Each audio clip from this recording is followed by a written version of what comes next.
오늘 말씀은 이스라엘 백성들이 가나안 땅에 살 때 그 일어날 수 있는 일을 가지고 이야기합니다.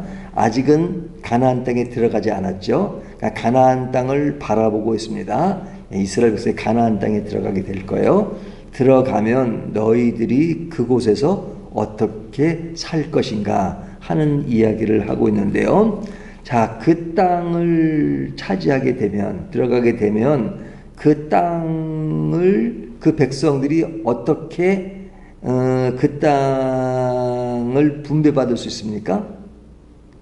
사람들이 이제 돈을 내고 월 얼마씩 내고 그 땅을 받는 게 아니죠. 돈을 많이 낸 사람은 땅을 많이 받고 돈을 조금 낸 사람은 조금 받고 안 낸 사람은 못 받고 이런 게 아닙니다. 공평하게 가나안 땅에 들어가면 크게는 12지파로 나눠서 12지파에게 땅을 나눠줍니다. 레위지파만 안 받아요. 레위지파. 그러니까 레위지파만 빼니까 몇 지파가 남아요? 11지파. 근데 실제로 11지파가 아니라 이제 요셉 지파가 있는데 요셉 지파는 므낫세 지파와 에브라임 지파 두 개로 나눠지기 때문에 총 13지파가 되는 겁니다. 총 13지파. 13지파 중에 레위 지파는 땅을 분배받지 않으니까 12지파가 이제 땅을 분배받아서 이제 그 땅에 이제 살게 되는데 그 땅도 어떻게 분배를 하느냐 추천을 해서요. 추첨. 제비뽑기를 해가지고 좀 어떤 땅은 좋은 땅이 있고 나쁜 땅이 있어요. 공평하게 해서 제비를 뽑아서 그 땅을 나누게 됩니다. 근데 이제 그 땅은 하나님이 주시는 약속의 땅이기 때문에 그 땅을 팔거나 그리고 남에게 넘기면 안 돼요. 그 땅은 영구적으로 보존이 된다니까. 그 준 사람에게 계속 보존이 됩니다. 그런데 살다 보면 뭐 옮길 수도 있고 그러잖아요. 그래서 신현제도라는 걸 만들었어요. 50년 되면 다 제자리로 돌려주는 그런 제도를 통해서 그 땅이 끝까지 보존될 수 있도록 행했습니다. 그렇기 때문에 오늘 본문에 보면 14절에 내가 주어 차지하게 하는 땅 곧 내 소유가 된 기업의 땅에서 조상이 정한 내 이웃의 경계표를 옮기지 말지니라. 그것을 딱 정해놓고 살기를 원하는 거죠. 그러니까 하나님의 영역 속에서 살기를 원하는 겁니다. 그런데 이렇게 살 때 중요한 것은 그 사람들이 서로 분쟁하지 않고 전쟁하지 않고 싸우지 않고 그리고 하나님이 주시는 그 땅을 욕심 없이 잘 유지하면서 살기를 원합니다. 그러니까 동족 간에 피를 보거나 그러지 않고 살기를 원하는 거예요. 근데 사람이 살다 보면 그런 마음을 가지고 있다 할지라도 정직한 마음, 싸우지 않으려는 마음, 피를 흘리려고 하지 않는 그런 마음이 있다 할지라도 서로 간에 오해가 생길 수 있습니까? 없습니까? 생길 수가 있죠. 그래서 오늘 본문에 보면 부지 중에 행하는 일, 고의적인 것이 아니에요. 부지 중에 행하는 일들을 이야기합니다. 그 예를 성경이 아주 직접적으로 듣고 있는데요. 그것이 5절 말씀이에요. 5절 말씀을 보면 가령 사람이 그 이웃과 함께 벌목하라 살림에 들어가서 손에 도끼를 들고 벌목하려고 찍을 때에 도끼가 자루에서 빠져 그의 이웃을 맞춰 그를 죽게 함과 같은 것이라 그러죠. 자, 이제 벌목하기 위해서 갔습니다. 근데 이제 도끼질을 하는데 도끼가 이렇게 팍 빠져나갔어요. 그 도끼가 다른 사람에게 맞아서 그 사람이 죽었어요. 그러면 그 도끼가 날아간 것은 그 사람의 고의가 아니잖아요. 실수죠, 실수. 뭐 그 사람도 일부러 뭐 그것이 빠지게끔 한 거 아니잖아요. 부지중에 빠져서 근데 피해를 본 사람은 죽었단 말이죠. 그러니까 죽은 사람은 굉장히 억울하죠.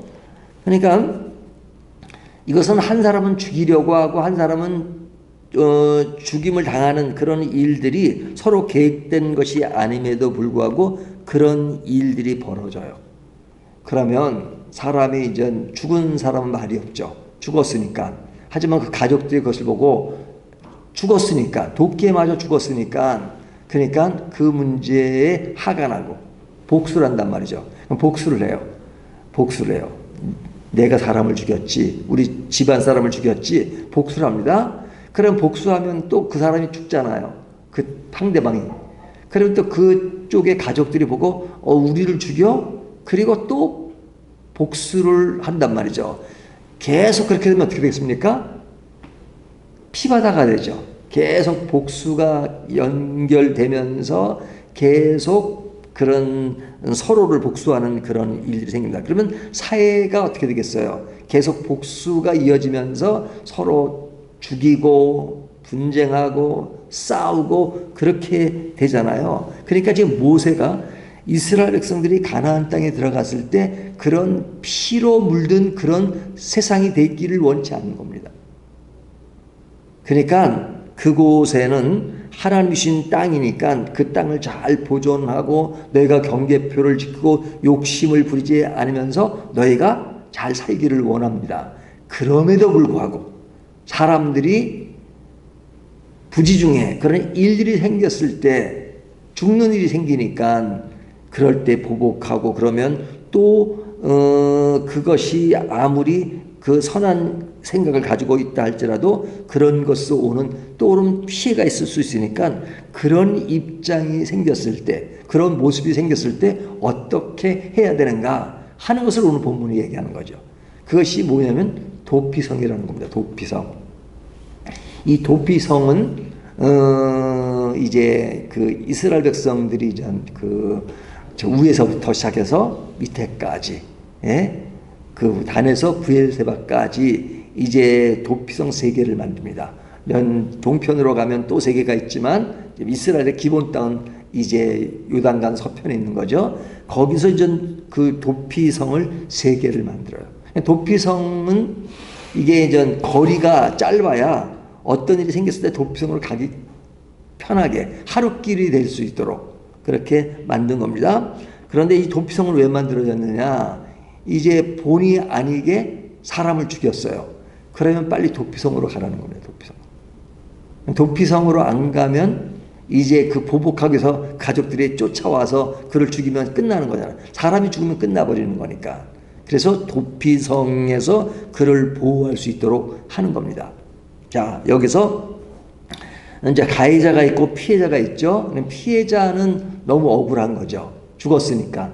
그 사람이 아무 고의가 아니다 할지라도, 하지만 그런 사회 전체적으로 보호를 하기 위해서는 일단 고의가 아닌 경우에 부중에 행한 일은 그를 보호하기 위해서 만든 것이 도피성입니다. 그럼 도피성에 가면 그는 어떻게 해야 되느냐? 거기에 일을 맡고 있는 제사장이 그가 확실히 고인지 아니면 부중에 행한지를 분명히 조사를 해서 그것을 가려야 합니다. 그래서 만약에 고의인데 부중이라고 했으면 그 사람을 그 가족에게 보내서 그 사람을 죽게 만드는, 아주 그런 고의인데 부중이라고 속이는 것은 가혹하게 그 죄에 대한 대가를 받도록 합니다. 하지만 그 사람이 그런 고의가 아니면 그곳에서 세상에 죽기 전까지는 그것을 잊게 하는 거죠. 그러니까 그 사람은 사실 어찌 보면 갇혀 있죠. 그러니까 죄에 대한 대가를 아무리 고의가 아니다 할지라도 어떤 제한된 곳에서 살 수밖에 없는 그런 것을 통해서 그가 아무리 부중히 행한다 할지라도 그의 목숨은 보호하지만 어느 기간까지는 그가 이제 그곳에서 갇혀 있는 그런 것을 만들죠. 물론 세상에 죽으면 그가 풀려나긴 하지만 이제 그런 제도를 통해서 전체적인 그 사회를 보호하는 겁니다. 그래서 이런 것을 해서 구제할 수 있는 그런 것들을 만듭니다. 하지만 고의로 행한 일에 대해서는 분명하게 그런 징벌을 하는 그런 것을 오늘 본문이 이야기합니다. 오늘 본문 우리가 1절부터 21절까지 얘기가 다 그 얘기예요. 자, 근데 그 이야기가 우리에게 주는 메시지는 뭐냐 이거죠. 메시지는 뭐냐. 여러분, 성경은 우리에게 사랑을 이야기합니까? 공의를 이야기합니까? 다를 다 이야기죠. 사랑과 공의. 하나님이 우리를 사랑하십니까? 공의를 행하십니까? 두 가지가 답니다. 만약에 공의를 행하지 않으시면 예수님이 십자가에 못 박힐 이유가 없죠. 그러니까 십자가라고 하는 심판이에요. 심판. 십자가라는 사형틀이란 말이죠. 그 심판은 뭐냐? 인간이 죄로 받아야 되는 심판을 하나님의 아들 예수 그리스도가 받으신 거잖아요. 우리를 대신해서. 그것은 뭐냐면 사랑을 실천하고 사랑을 우리에게 주기 위해서 공의를 행해야 됩니다. 사랑만 있고 공의가 없을 수는 없어요. 왜? 우리들이 살고 있는 이 세상이 죄 없이 이루어지는 세상이 아니기 때문에 그렇습니다. 그리고 또 인간 사회 속에는 본의 아니게 그런 사고들이 일어나고 있기 때문에 그런 것들에 대해서 이 공의와 사랑의 문제를 같이 이야기합니다. 자, 그렇다면 우리가 그런 신앙 안에서 상의와 사랑과 공의의 문제를 어떻게 생각해야 되느냐? 그리스도인이라고 해서 다 사랑만 이야기하면 안 돼요. 사랑만.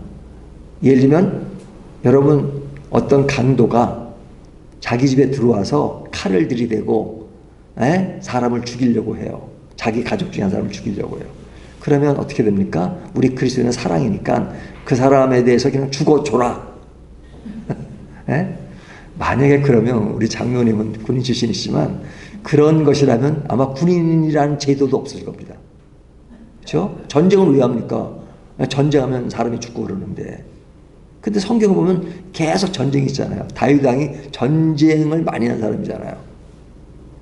그럼 왜 전쟁이 있느냐? 전쟁 없이 살아가면 얼마나 좋습니까? 하지만 인간에게 되어지는 그런 불의한 것도 있고 부지중에 행하지만 그런 전체를 지키는 것이 있기 때문에 우리는 분명히 생각을 해야 돼요. 이것이 사랑인데 그 사랑이라는 것은 전체를 위해서 무조건 사랑이 아니라 자녀도 때에 따라 때려야 될 때가 있잖아요. 야단을 치고. 그것은 뭐예요?